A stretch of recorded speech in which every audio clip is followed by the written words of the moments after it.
திருச்செந்தூர் செந்தில் ஆண்டவர் திருக்கோயிலில் இருந்து சிறப்பு நேரடி ஒளிபரப்பு சூர சம்ஹாரம் இன்று மாலை 4 மணி முதல்.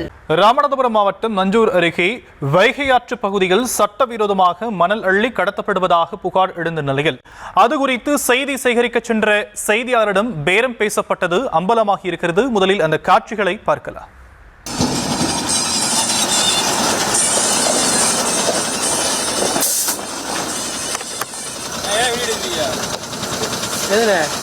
நாங்க ஜியோ எடுத்துக்கிட்டு ஜியோ கிராப் எடுத்துக்கிட்டு இருக்கேன். நீங்க போங்க.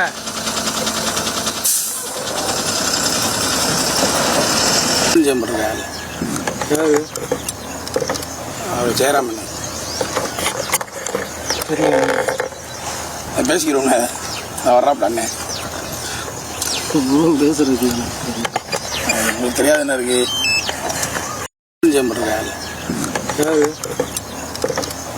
ஜெயராமன் பேசிக்கிறோங்க. வர்றாப்ல அண்ணன் பேசிக்கிறோங்க. வர்றாப்ல அண்ணன் பேசுறது உங்களுக்கு தெரியாது என்ன இருக்கு. இது பற்றிய மேலும் விவரங்களை நம்முடைய செய்தியாளர் பூபேஷ் நேரலையில் இணைகிறார். அவரிடம் கேட்கலாம். பூபேஷ், பேரம் பேசிய நபர் யார்? அவர் மீது ஏதேனும் புகார் கொடுக்கப்பட்டிருக்கா? தற்போதைய நிலை என்னங்க?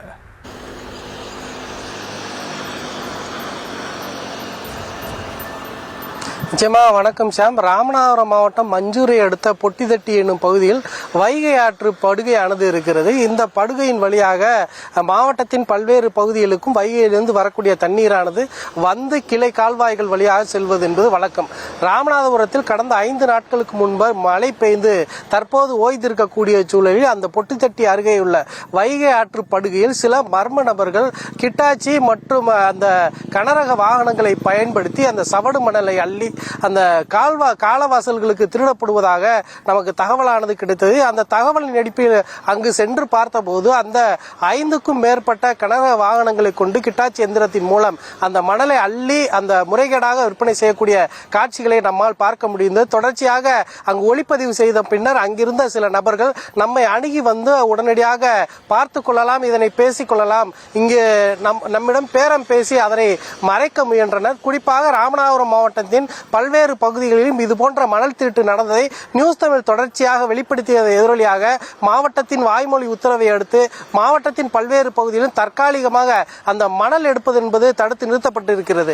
இப்போது மாவட்டம் முழுமைக்கும் விவசாய பணிகள் முழுவீச்சில் நடைபெற்று வரக்கூடிய சூழலில் இதனை சாக்காக பயன்படுத்தி கொண்டு சில மர்ம நபர்கள் இதுபோல வைகை ஆற்று படுகையிலேயே மணல் திருட்டு ஈடுபடுவது மிகவும் வருந்தத்தக்க நிகழ்வாகவே உள்ளது. இது குறித்து ராமநாதபுரத்தைச் சேர்ந்த கனிம வளத்துறை அதிகாரிகளிடம் நாம் தொடர்பு கொண்டு கேட்டபோது அவ்வாறு எந்த ஒரு அனுமதியும் கொடுக்கப்படவில்லை, இதனை உடனடியாக தடுத்து நிறுத்துவது மட்டுமல்லாது உரிய நடவடிக்கை எடுக்கப்படும் எனவும் அவர்கள் விளக்கம் அளித்துள்ளனர். மாவட்டத்தின் பல்வேறு பகுதிகளில் நடந்த மணல் திருட்டை அம்பலப்படுத்தியதை போல தற்போது வைகை ஆற்றில் நடந்திருக்கக்கூடிய இந்த மணல் திருட்டையும் நியூஸ் தமிழானது அம்பலப்படுத்தியிருக்கு. இருந்த போதிலும் எந்த ஒரு அனுமதியும் இல்லாமல் ஒரு வைகை ஆற்று படுகைக்குள் கனரக வாகனங்கள் அதே போல ஜேசிபியை கொண்டு மணல் அள்ளும் தைரியம் இவர்களுக்கு எங்கிருந்து வந்தது? சம்பந்தப்பட்ட நபர்கள் மீது உரிய நடவடிக்கை எடுப்பதோடு இதுபோன்று இனிமேல் நடக்காமல் தடுக்க வேண்டும் என்பதுவே அனைவருடைய எதிர்பார்ப்பாக உள்ளது. ஷாம், நியூஸ் தமிழ் செய்திகளுக்காக ஒளிப்பதிவாளர் அருணுடன் செய்தியாளர் புபேஷ் சந்திரன். கள விவரங்களுக்கு நன்றி பூபேஷ் சந்திரன். திருச்செந்தூர் செந்தில் ஆண்டவர் திருக்கோயிலில் இருந்து சிறப்பு நேரடி ஒளிபரப்பு சூர சம்ஹாரம் இன்று மாலை 4 மணி முதல்.